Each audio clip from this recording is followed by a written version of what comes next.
Should Jodio from JoJoLands be added to All-Star Battle R as a DLC character?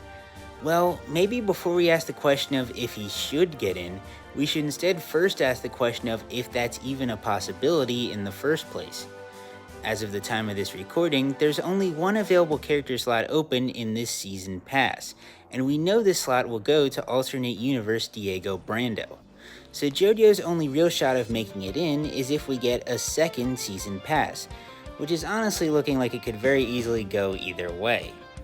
On the one hand, some of the responsible parties seem open-minded to the idea, but on the other, there's nothing in the game's files to really support the theory that it will happen.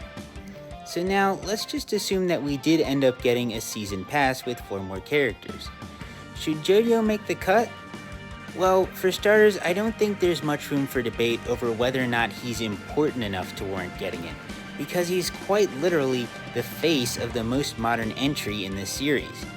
And adding JoJoLands representation would mean every era of this series would have a playable character in the game, so he'd be a perfect choice to join a game about celebrating JoJo's long and varied history, right? Well, not exactly.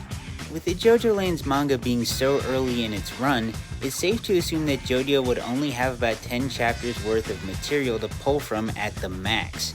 This would make him feel incomplete compared to the rest of the roster, and his moveset would probably become outdated in a matter of months.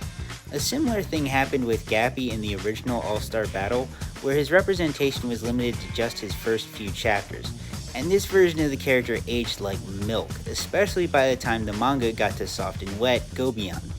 This wasn't even corrected in All-Star Battle R, so if we got Jodio now, we could still be feeling the effects of this limited source material more than a decade in the future.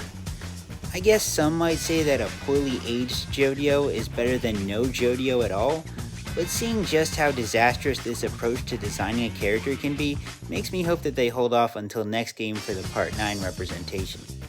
So that's why I think Jodio Joestar shouldn't be added to All-Star Battle R as DLC.